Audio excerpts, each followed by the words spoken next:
Assalamualaikum warahmatullahi wabarakatuh. Baiklah anak-anak, bertemu lagi dengan Bapak-Bapak Ahmad Zakir, Bapak Guru PAI tingkat SMP kelas 8. Baiklah anak-anak, dalam kesempatan kali ini kita akan membahas tentang bab 10, tata cara sujud syukur, tilawah dan sujud sahwi, ya.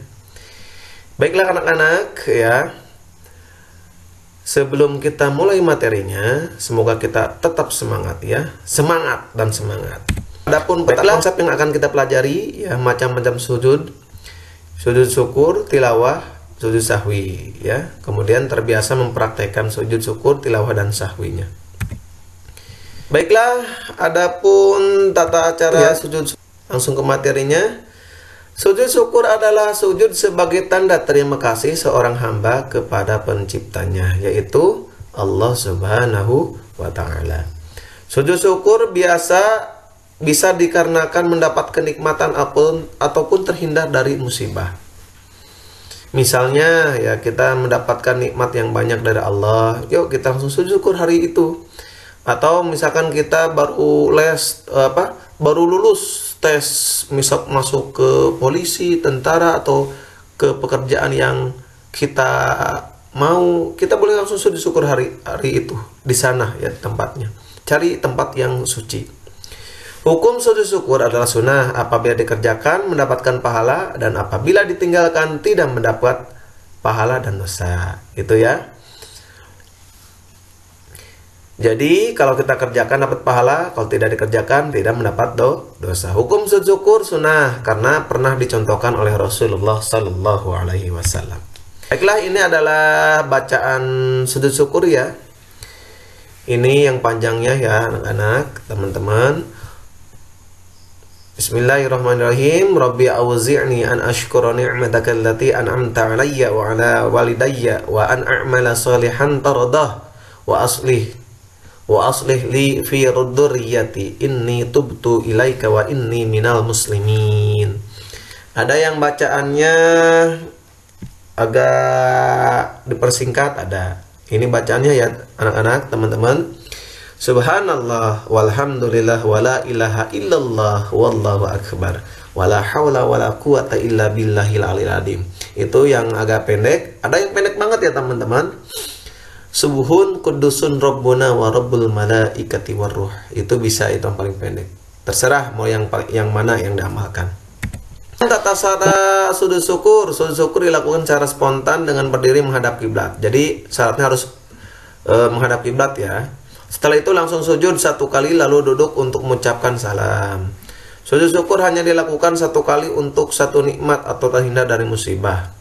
Ini, ya, kalau terhindar musibah ada nikmat, silakan di tempat itu cari tempat yang suci, menghadap kiblat, kemudian kalian sujud syukur. Kemudian ketika sujud membaca bacaan yang tadi. Sebelum sujud syukur tidak perlu wudhu terlebih dahulu, tidak perlu dalam keadaan bersih dan dari hadas dan najis. Jadi ini nggak perlu seperti sholat, nggak perlu, ya, nggak perlu dalam keadaan tidak berwudhu, ya, dalam keadaan lagi hadas dan najis juga kita boleh untuk sujud syukur, ya. Hukum melaksanakan sujud syukur adalah sunnah. Sujud dilaksanakan di luar sholat, tidak boleh dilaksanakan dalam sholat, gitu, ya. Jadi setelah sebelum salam kalian sujud syukur dulu, itu tidak diperkenankan. Syaratnya ini adalah menutup aurat, ya.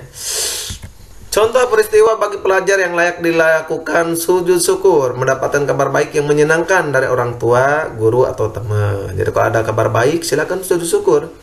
Mendapatkan nilai yang baik, naik kelas, atau lulus ujian akhir nih, biasanya anak-anak. Jadi jangan sampai kalian lulus ujian itu baju diwarnain, dipilok atau sejenisnya. Itu bukan, Islam itu tidak mengajarkan seperti itu. Islam itu mengajarkan ketika kamu lulus ujian akhir itu gimana? Sujud syukur hari itu. Daripada pakaiannya dicoret-coret, ya, pakai pilok, lebih baik disumbangkan, disedekahkan. Itu lebih baik, gitu. Itu yang diperintahkan oleh agama Islam, ya.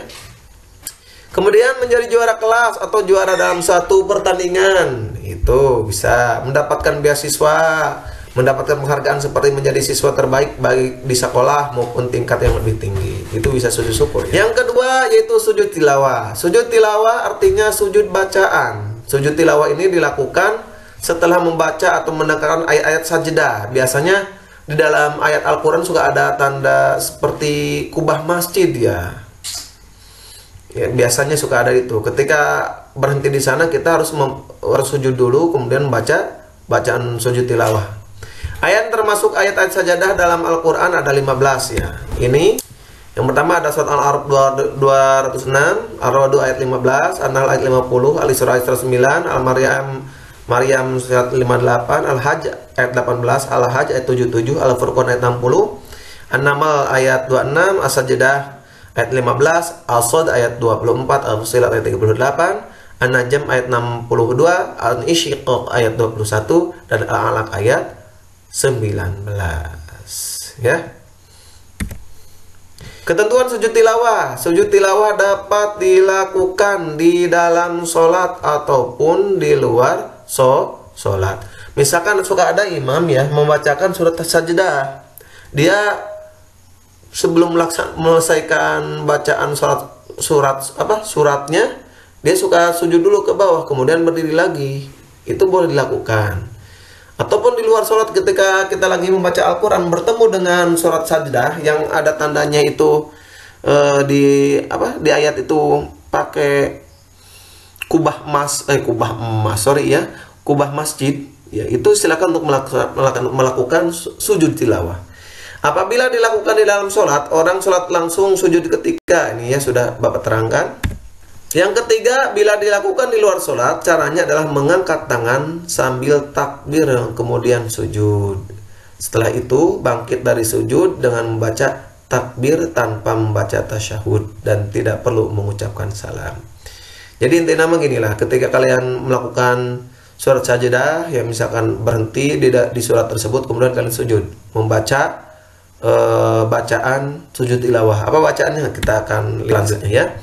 Sebelum sujud tilawah tidak perlu wudhu terlebih dahulu, tidak perlu dalam keadaan bersih dari hadas dan najis.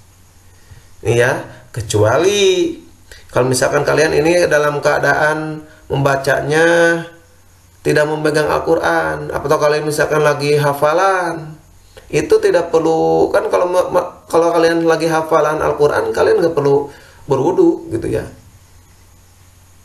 Nggak perlu berwudhu, tapi ketika kalian kalau membaca Al-Quran, memegang Al-Quran harus bersih dulu, harus punya wudhu gitu ya, bersih dari hadas kecil dan hadas besar gitu, dari najis ya. Itu sebaiknya menghadap kiblat untuk sujud tilawah. Kalau yang membaca ayat sajdah imam tidak sujud, tidak disunahkan pendengarnya makmum untuk sujud. Misalkan imam lupa misalkan ya bahwasanya apa yang dibacakannya itu adalah surat sajdah, kemudian makmum tahu, jadi makmum diam saja, nggak perlu pakai subhanallah lupa, bukan ya, karena hukumnya bukan wajib gitu ya, bukan wajib hukumnya, sunnah. Jadi kalau imamnya tidak melakukan sujud ya jangan melakukan sujud gitu ya. Ketentuan sujud tilawah ya, ketika sujud tilawah hendaklah membaca ini bacaannya sajada wajhiyal lilladzi khalaqahu wa syaqqa sam'ahu wa basarahu bihaulihi wa quwwatihi fatabarakallahu ahsanul khaliqin. Ini bacaan sujud tilawah. Baiklah, untuk selanjutnya yaitu sujud sahwi. Sujud sahwi adalah sujud lupa. Sujud sahwi dilakukan di dalam sholat disebabkan ada kekeliruan atau lupa ya. Jadi kalau lupa nih, jumlah sujud sahwi dilakukan 2 kali di akhir sholat. Jadi 2 kali sujud ya anak-anak, 2 kali sujud. Nah, selanjutnya yang menyebabkan disunahkan sujud sahwi, lupa tidak duduk tahiyatul awal ya. Terus lupa jumlah rokaat, kekurangan jumlah rokaat ini 2 atau 3 gitu ya. Apa yang diambilnya sebelumnya teman-teman ya anak-anak? 2 rokaat, berarti jangan ambil yang setelah 3, takutnya kekurangan. Baru 2 aslinya, baru 3 kan ujungnya gitu Jadi kurang banget rakaatnya. Jadi ambillah yang awalnya 2 rakaat. Kelebihan rakaat, ruku atau sujud karena lupa itu bisa juga ya. Kelebihan rakaat juga sama. Kekurangan, kelebihan sama. Tata cara sujud sahwi. Sujud sahwi tidak perlu takbir. Itu. Yang kedua, pelaksanaan sujud sahwi sama dengan melaksanakan sujud rukun sholat, yaitu 2 kali sujud yang dipisahkan dengan duduk antara 2 sujud. Jadi sujud pertama duduk, kemudian sujud kedua. Syarat dan ketentuan yang berlaku pada sujud rukun berlaku pula pada sujud sahwi, sama ya. Sujud ini dilakukan sebelum salam, bisa juga sesudahnya, asal waktunya tidak terlalu lama, tetapi hukum pelaksanaannya tidak wajib. Jadi ada yang melakukan sebelum salam, boleh gitu ya. Emang saya ada mengatakan baiknya sebelum salam, tapi kalau kelupaan boleh sesudah salam juga ya. Baiklah, yang selanjutnya, yang kelima ya. Apabila lupa tahiyat awal dan dia sudah berdiri untuk rakaat ketiga, maka tidak perlu duduk kembali, tapi teruskanlah rakaat tersebut sampai selesai, kemudian ntar dilakukan sujud sahwi sebelum salam. Kalau lupa udah salam, bisa sesudah salam.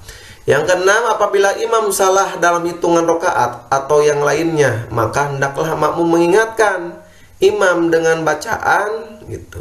Subhanallah bagi laki atau untuk menepuk punggung tangan bagi wanita.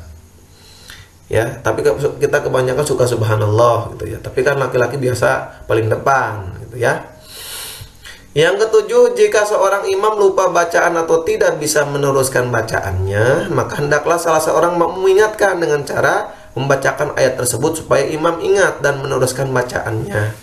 Misalkan lagi membaca surat ya, dia lupa, selanjutnya bisa salah satu makmum mengingatkan atau ngasih tahu lah ya bacaan selanjutnya. Ini adalah baiklah yang terakhir, yang materi terakhir. Apabila lupa mengenai jumlah rakaat antara 3 atau 4 ya, maka tetapkanlah 3 rakaat ya. Berarti yang paling pertama ya ini nih. Kemudian tambah 1 rakaat lagi, kemudian sebelum salam melakukan sujud sahwi 2 kali ya. Jadi sujud pertama itu ya, ini bacaannya ya. Subhanamal la yanamu wa la yasu. Jadi sujud subhanamal la yanamu wa la yasu 1 kali. Ada yang mengatakan 3 kali, boleh 1 kali, 9 kali ya. Jadi subhanamal la yanamu wa la yasu, subhanamal la yanamu wa la yasu, subhanamal la yanamu wa la yasu. Kemudian Allahu Akbar, kemudian sujud lagi, subhanamal la yanamu wa la yasu, subhanamal la yanamu wa la yasu, subhanamal la yanamu wa la yasu. Jadi itu adalah praktek dalam melakukan sujud sahwi. Alhamdulillah, materi dari awal sampai akhir setelah selesai, semoga ada manfaatnya. Sampai berjumpa di video selanjutnya. Akhirul kalam, wassalamualaikum warahmatullahi wabarakatuh.